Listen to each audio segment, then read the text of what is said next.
Hello friends, welcome to my YouTube channel Devendra math classes. देखिए question number 11 देखते हैं हम। क्या दिया है? A TV tower stands vertically. अब वर्टिकली क्या होता है भाई? जो ऐसे है इसको बोलेंगे वर्टिकली, और ये क्या होता है? हॉरिजॉन्टल, है ना। अब टीवी टावर जो है वो क्या है? वर्टिकली स्टैंड करता है भाई on a bank of a canal. देखो कहाँ पे है ये नहर के किनारे पर है भाई, ठीक है। ये मान लिया ये टावर है। देखिए आगे पढ़ते हैं।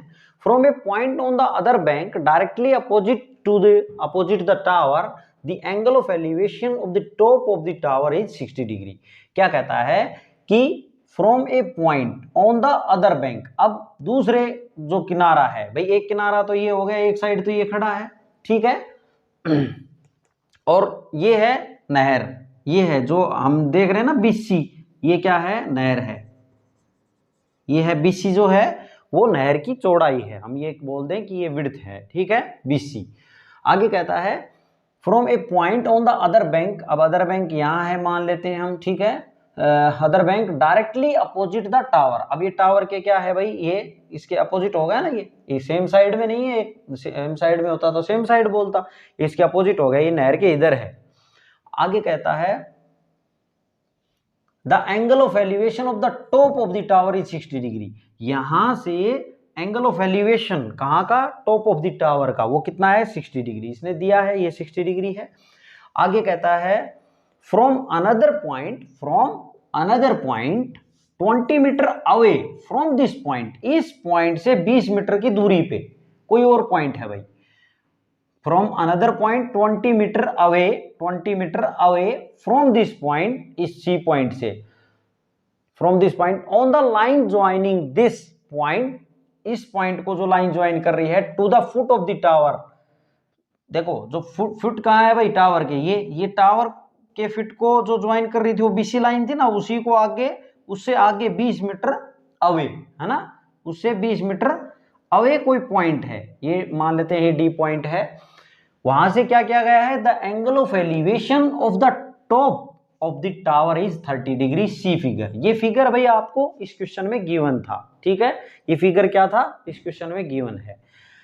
यहां पे कहता है कि उस पॉइंट से angle of elevation top of the tower का कितना है? 30 डिग्री, ठीक है भाई, इस पॉइंट से।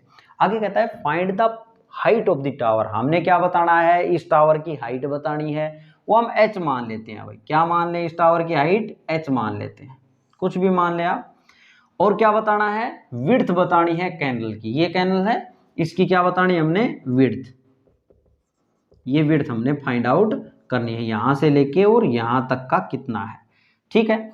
तो हम लेट कर लेते हैं भाई, let height of tower is equal to h metre, ठीक है भाई, h मीटर। देखिए ये मीटर में दी थी ना ये यूनिट, तो हमने ये भी किस में ले ली? मीटर में। और विड्थ भी निकालनी है, और विड्थ हम मान लेते हैं, width of canal is equal to, इसको x मान लेते हैं भाई, कुछ भी मान लें। हमने क्या मान लिया? इसको x मान लिया, ठीक है। ऊपर मेंशन कर देंगे कि भाई हमने किसको क्या मानना है। अब हम ट्रायंगल लेंगे, अपनी दो ट्रायंगल नजर आ रही है इसमें, ए बी सी, और एक आ रही है ए बी डी ट्रायंगल और ए बी सी ट्रायंगल। तो कोई भी ट्रायंगल ले लें भाई। In triangle A B C में बात करें अगर इस ट्रायंगल में, तो देखो ये हमने अगर मैं लिखता हूं ए बी को पहले, तो ए बी अपॉन में बी सी। यहां बात करें ए बी की, तो ए बी थीटा के सामने है, परपेंडिकुलर का काम कर रहा है, और बी सी किसका काम कर रहा है? बेस का कर रहा है। तो परपेंडिकुलर अपॉन बेस क्या होता है भाई? पंडित बद्री प्रसाद हर बोल से tan थीटा होता है, perpendicular upon base tan of theta, और थीटा कितना है अपने पास? 60 डिग्री, ठीक है। अब ए बी की क्या मानना है हमने? h। बी सी क्या मानना है भाई? बी सी हमने फाइंड आउट, इसको x मानना है, इज इक्वल टू tan 60 की वैल्यू रख देंगे, तो tan 60 sin 60 बाई cos 60, तो sin 60 होता है भाई √3/2, है ना, तो ये आ जाएगी, और cos 60 1/2, तो √3 आ जाएगी वैल्यू tan 60 की। तो यहाँ से h की अगर बात करें तो h कितना आ गया, √3x आ गया भाई। इसको एक बॉक्स में ऐसे बंद कर दें ताकि क्लियरली नजर आए अपने को, और इक्वेशन नाम दे देते हैं, इक्वेशन 1 है, ठीक है। अब हम बात करते हैं कौन सी ट्रायंगल में, इन ट्रायंगल, अब दूसरे ट्रायंगल ले लो भाई, ABD, पूरी बड़ी ट्रायंगल ABD में बात कर रहे हैं। अब हम ABD में बात करें तो वही AB अपॉन में अगर हम लिखते हैं BD, क्या लिखते हैं, BD, तो AB क्या है भाई, इधर परपेंडिकुलर अपॉन में बेस, वही क्या बनेगा अपना, परपेंडिकुलर अपॉन बेस क्या बनेगा, ये बनेगा अपना tan थीटा। लेकिन यहाँ थीटा अब कितना है, 30 डिग्री, देखो 30 है कि नहीं।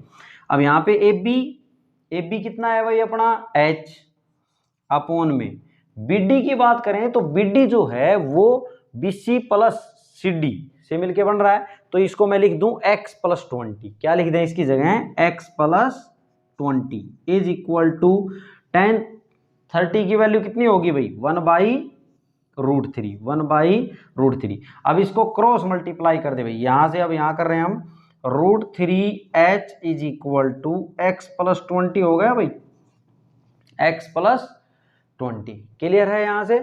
तो अगर हम यहाँ से भी h की वैल्यू निकाल लें तो देखो h इज वही h इसके लिए है और वही h इसके लिए है, तो h लेफ्ट लेफ्ट इक्वल हो जाएंगे तो राइट राइट इक्वल। तो हम यहाँ से h की वैल्यू फाइंड आउट कर ले, तो h की बात करें तो x प्लस 20/√3, ये मल्टीप्लाई में है तो पूरे के अपॉन में आ जाएगा √3, ऐसा नहीं है आप x के नीचे लिख देंगे, पूरे के अपॉन में आएगा ये।